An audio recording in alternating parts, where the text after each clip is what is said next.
जैसे कि last episode में हमने देखा कि मास्टर शेन लिu बिंगहे के सपने में था और वो सपने के अंदर बेहोश हो गया था और अब लिu बिंगहे और नाइटमेयर डीमन आपस में बात करते हैं, जिसमें नाइटमेयर डीमन कहता है कि मैंने तुम्हारे अंदर एक अलग सी प्रतिभा देखी है और मैं तुम्हें अपना डिसाइपल बनाना चाहूंगा। तुम्हारे अंदर डीमन क्लैन का कुछ अंश है जिसे तुम हटाना चाहते हो और मैं उसे हटाने में तुम्हारी मदद करूंगा और साथ ही साथ तुम्हें डीमन क्लैन की बहुत सारी विद्याएं भी सिखाऊंगा। ये सुनकर लिu बिंगहे को बहुत गुस्सा आता है क्योंकि वो कभी डीमनिक पाथ पर चलकर कुछ सीखना नहीं चाहता। लेकिन नाइटमेयर डीमन कहता है कि मैं तुम्हारे अंदर जो डीमनिक अंश है वो तुम्हें एक दिन पूरी तरह से ह्यूमन से डीमन बना देगा। तुम्हारे अंदर जो आंख जैसी दिखने वाली सील लगी हुई है वो तुम्हें डीमन बनने से रोक रही है, लेकिन एक दिन तुम्हारी जब ये सील टूट जाएगी तो तुम डीमन बन जाओगे और तुम जानते हो कि तुम्हारे मास्टर का मिशन इस कॉन्टिनेंट से डीमंस को खत्म करने का है और फिर फ्यूचर में वो तुम्हें भी खत्म कर देंगे। अभी सोचकर वो बहुत उदास हो रहा होता है और अपने मास्टर की तरफ देखता है और डिसाइड नहीं कर पाता कि उसे आखिर क्या करना चाहिए और वो कुछ नहीं बोलता। उसको चुप खड़ा देखकर नाइटमेयर डीमन को गुस्सा आ जाता है और वो उसकी धमकी देता है कि अगर तुमने मेरी बात नहीं मानी तो मैं तुम्हें और तुम्हारे मास्टर को सदा के लिए ड्रीमलैंड में कैद कर सकता हूँ।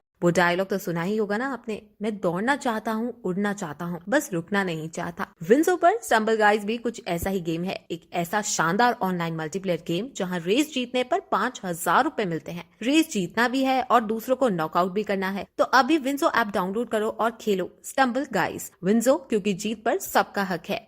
अब जब वो ये सुनता है कि नाइटमेयर उसके मास्टर को नुकसान पहुंचाने की धमकी दे रहा है तो वो अब साफ मना कर देता है कि अब तो मैं ये डील करूंगा ही नहीं, जिस पर नाइटमेयर हंसता है और कहता है कि मैं तुम्हें 3 दिन का समय दूंगा और 3 दिन तक तुम आराम से मेरे इस ऑफर के बारे में सोचो। अब नाइटमेयर डीमन वहां से चला जाता है और लिu बिंगहे तुरंत अपने मास्टर को जो बेहोश पड़े थे उनको जगाने की कोशिश करता है। मास्टर शेन बेहोशी की हालत में थे और वो सपना देख रहे थे कि लिu बिंगहे ने उसे पॉट में बंद कर रखा है और उसको वो तड़पा रहा है। मास्टर शेन बहुत ज्यादा डर महसूस कर रहे थे, लेकिन लिu बिंगहे उन्हें जगा देता है और अब वो दोनों फाइनली सपने से बाहर आ जाते हैं। मास्टर शेन लिu बिंगहे की बॉडी को चेक करते हैं और ये देखते हैं कि नाइटमेयर डीमन ने इसे कुछ कर तो नहीं दिया। बॉडी चेक करने के बाद उन्हें राहत मिलती है और वो बताते हैं कि लिu बिंगहे एकदम सही है। अब लिu बिंगहे वापस जाने लगता है, लेकिन तभी उसके मन में एक सवाल आता है और वो मास्टर शेन से पूछता है कि क्या सारे डीमंस को मार देना चाहिए, क्या सारे डीमंस बुरे हैं। इस पर मास्टर शेन उसे समझाते हैं और कहते हैं कि इंसान भी कौन से अच्छे हैं, जैसे इंसानों में कुछ अच्छे होते हैं तो कुछ बुरे, वैसे ही डीमंस में कुछ अच्छे डीमंस भी हैं। हम ये डिसाइड करने वाले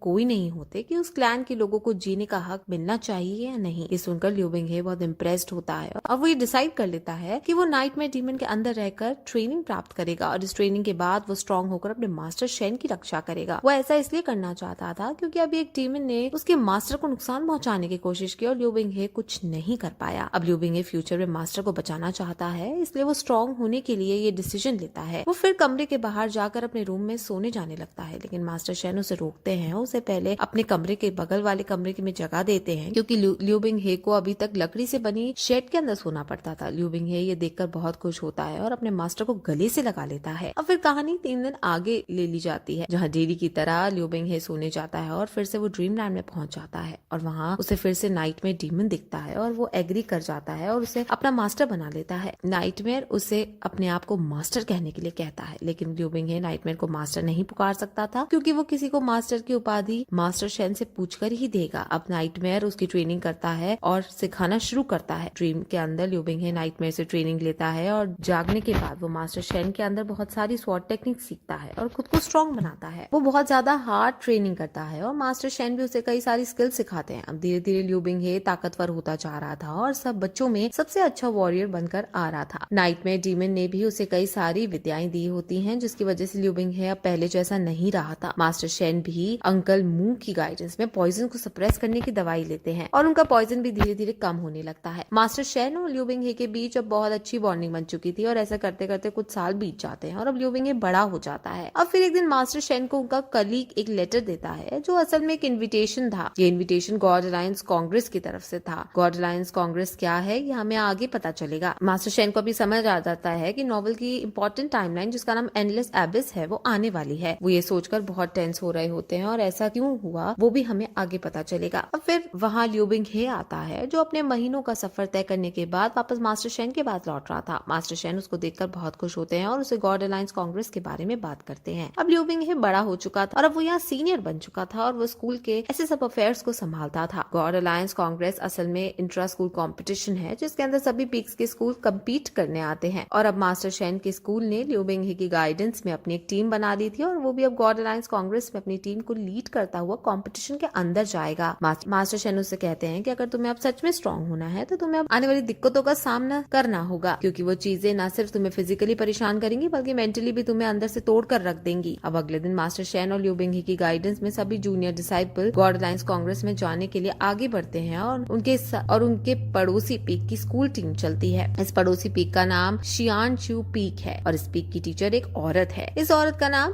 किंग की है। उनके स्कूल के डिसाइपल्स को भी एक लड़की लीड करती है और इस लड़की का नाम लियू मिंग यान है और ये बहुत सुंदर लड़की है। ये दोनों स्कूल्स अब आगे बढ़ते हैं और गॉड अलायंस कांग्रेस की तरफ जाने लगते हैं। रास्ते में मास्टर शेंकी के साथ चेस खेलती है और शेंकी मास्टर शेन का बहुत मजाक उड़ाती है और मास्टर शेन थोड़े परेशान होते हुए नजर आते हैं। ये सीन काफी फनी था। वहीं दूसरी तरफ लियू बिंगहे और लियू मिंगयान एक दूसरे से बातें करते हैं और उनमें दोस्ती हो जाती है। अब फिर वो चलते चलते गॉड अलायंस कांग्रेस पहुंच जाते हैं और सभी मास्टर्स अब वीआईपी एरिया में जाकर मिलते हैं और वो सभी ओल्ड पैलेस मास्टर को ग्रीट करते हैं। ओल्ड पैलेस मास्टर की बेटी इस कंपटीशन को ऑर्गेनाइज करती है और होस्ट करती है और सभी टीम्स को वो इंट्रो देती है और सभी को रूल समझाती है। ये कंपटीशन 7 दिन तक चलने वाला है और इस कंपटीशन का मैच फील्ड एक जंगल है जिसे चारों तरफ से बैरियर से प्रोटेक्ट कर दिया गया है। इस बैरियर के अंदर कई तरह के बीस्ट्स हैं। सभी स्कूल के बच्चों को इस जंगल में छोड़ दिया जाएगा और स्कूल्स को बीस्ट का शिकार करना होगा। जो स्कूल सबसे ज्यादा बीस्ट मारेगा वो स्कूल जीत जाएगा और उसे गॉड अलायंस कांग्रेस का विनर घोषित कर दिया जाएगा। अब सभी बच्चे रूल्स को सुनकर बहुत एक्साइटेड हो जाते हैं और कुछ बच्चे गोंगई शियाओ नाम के बारे में बात कर रहे थे। गोंगई शियाओ बहुत ताकतवर था और सबको यही लग रहा था कि वही जीतेगा, लेकिन इस साल इनके बीच लियू बिंगही ही मौजूद है और सभी ने लियू बिंगहे के बारे में काफी सुन रखा था, इसलिए वो सभी डिस्कस कर रहे थे कि आखिर लियू बिंगहे और गोंगी शियाओ में फिर से फर्स्ट कौन आए। अब फिर कंपटीशन स्टार्ट किया जाता है और सभी बच्चे बैरियर के अंदर जाने लगते हैं और अब उनके जाते ही वहाँ सारे बीस्ट उन्हें देखकर उन पर अटैक करने लगते हैं। वहाँ पर एक वैंग रोंग नाम की लड़की थी जिस पर एक बीस्ट अटैक कर देता है। वो बीस्ट के हाथ मरने ही वाली होती है कि तभी वहाँ सही टाइम पर लियू बिंगहे आ जाता है और उसे बचा लेता है और अब फिर लियू बिंगहे एंड रोंग के पास जाकर उसे बातें करता है और उसे सावधान रहने के लिए कह रहा होता है कि तभी वहाँ एक और बीस्ट आकर उस पर हमला कर देता है। लियू बिंगहे तैयार नहीं था और बीस्ट उन पर अटैक करने ही वाला था कि वहाँ गोंगई शियाओ आ जाता है और वो उनको बचा लेता है। लियू बिंगहे इशारों में गोंगई शियाओ को धन्यवाद बोलता है और गोंगई शियाओ भी लियू बिंगहे को वेलकम करके आगे बढ़ जाता है। अब फिर लियू बिंगहे अपनी टीम के साथ बीस्ट को ढूंढता है और आगे बढ़ता है, लेकिन वो एक भी बीस्ट नहीं मार पाता क्योंकि लियू बिंगहे के साथ चल रहे डिसाइपल्स कमजोर थे और आलसी भी थे, जिस वजह से वो एक भी बीस्ट को नहीं मार पाते। लियू बिंगहे ने वैंग रोंग की जान बचाई थी, जिस वजह से वैंग रोंग की बहन उसके पास आकर उसे धन्यवाद बोलती है। लियू बिंगहे के साथ चल रहे सभी डिसाइपल्स बहुत ज्यादा थक जाते हैं क्योंकि वो सुबह से चले जा रहे थे और वो सभी अब रेस्ट करना चाहते थे। लियू बिंगहे उनकी बातें समझता है और उनको रेस्ट करने की इजाजत दे देता है, जिसके बाद सभी एक नदी किनारे जाकर पानी पीते हैं और नदी में जाकर खेलने लगते हैं। वही दूसरी तरफ हम सभी मास्टर्स को देखते हैं जो बच्चों पर नजर रख रहे थे और कौन सा स्कूल सबसे ज्यादा बीस्ट का शिकार करेगा। वही दूसरी तरफ अब हम लियू मिंगयान को देखते हैं जो अपनी शानदार स्किल्स का प्रदर्शन दे रही थी और वो जंगल के सबसे खतरनाक बीस्ट से लड़ रही थी और फिर फाइनली वो उसे हरा भी देती है। लियू मिंगयान के डिसाइपल लियू मिंगयान की काबिलियत को देखकर बहुत खुश होते हैं। असल में इस स्कूल की तरफ से सारे बीस्ट अकेली लियू मिंगयान ही मार रही थी और सारे डिसाइपल आराम से आगे बढ़ रहे थे। इससे हमें ये पता चल जाता है कि लियू मिंगयान कितनी ताकतवर लड़की है, अब जो अपनी टीम को लीड करते हुए आगे बढ़ती है। और फिर ये इस तरह ये एपिसोड यहीं खत्म हो जाता है।